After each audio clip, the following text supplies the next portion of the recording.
A democracia ela exige que a gente fale pouco e ouça muito.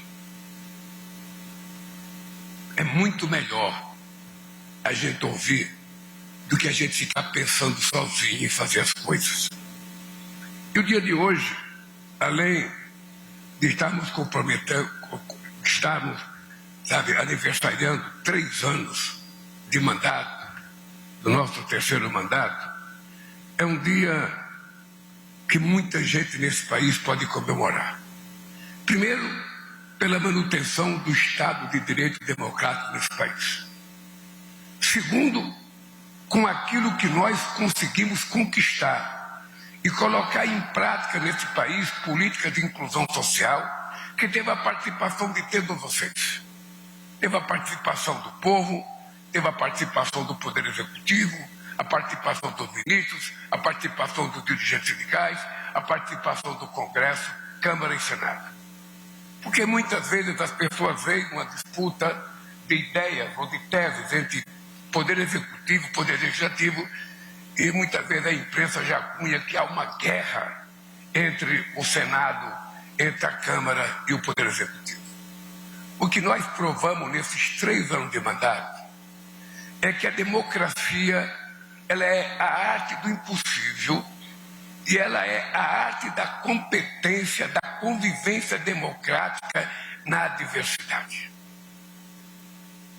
Acho que não tem um cientista político que imaginou que depois do resultado eleitoral de 2022, que a gente pudesse tomar posse e governar esse país e conseguir aprovar a quantidade de coisas que nós conseguimos aprovar num parlamento teoricamente totalmente adverso ao governo. A nossa bancada chegou ao Congresso com 69 ou 70 deputados. Se somar toda a esquerda, não chegamos a 130, 140. Ou seja, num Congresso de 513 deputados e 81 senadores, quando o meu partido só tem 9. E mesmo assim, nós conseguimos aprovar coisas que muitos governantes, que tiveram muitas vezes a maioria do Congresso Nacional, não conseguiu aprovar. Eu poderia começar dizendo para vocês os meus agradecimentos pelo fato da gente ter aprovado a PEC da transição.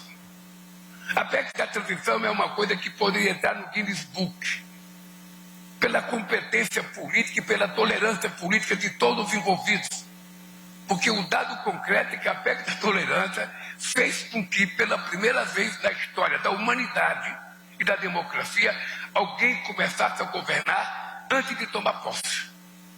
E foi isso que permitiu a PEC da transição, garantindo que nós pudéssemos ter o dinheiro para melhorar a quantidade de dinheiro para a saúde, para melhorar a quantidade de dinheiro para a educação e para pagar, inclusive, uma parte da dívida deixada pelo outro governo. E vocês perceberam que nós não ficamos falando mal do outro governo. Quem coordenou a minha transição foi o Alckmin. E a transição apenas retratou com a fidelidade aquilo, porque quando a gente é eleito, a gente não é eleito para ficar falando mal do que estava. A gente é eleito para fazer as coisas que ele não soube fazer. E fazer com mais competência. E é isso que nós nos propusemos a fazer. Por isso, eu fico muito feliz quando a gente pode constatar que a gente vive a menor inflação acumulada dos últimos 4 anos da nossa história. Parece impossível, Cristóvão Buarque, mas nós conseguimos esse feito. É a menor inflação acumulada em 4 anos desde o Plano Real.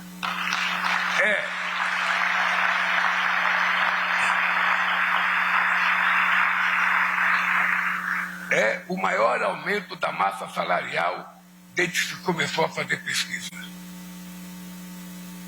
É o maior número de emprego com carteira profissional assinada da nossa história. E é o menor desemprego da nossa história. Se eu for falar de cada ministério, e a gente vai ter que mostrar esse ano ao povo brasileiro, uma comparação, o que foi esses 3 anos com os 8 anos antes de nós, para que a gente possa fazer uma fotografia para cada pessoa saber o que aconteceu nesse país. Um fato inusitado esse ano é que todas as previsões pessimistas faladas no mês de janeiro, que as coisas não iam dar certo no Brasil, todas foram derrotadas. Todas as previsões foram derrotadas.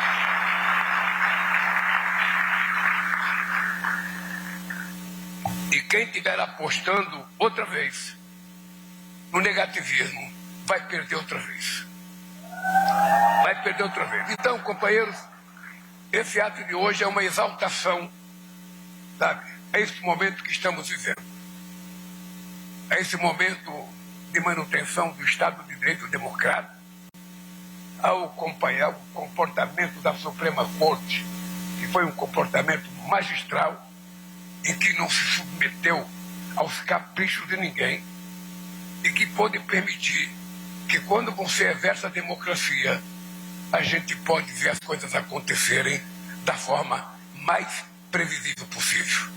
Por isso, minhas queridas companheiras e companheiros, 8 de janeiro está marcado pela história como o dia da vitória da nossa democracia. Vitória sobre os que tentaram tomar o poder pela força, desprezando a vontade popular expressa nas urnas. Os que sempre defenderam a ditadura, a tortura e o extermínio de adversários e pretendiam submeter o Brasil a um regime de exceção. Os que planejaram os assassinatos do presidente e do vice-presidente da República e do então presidente do Superior Tribunal Eleitoral.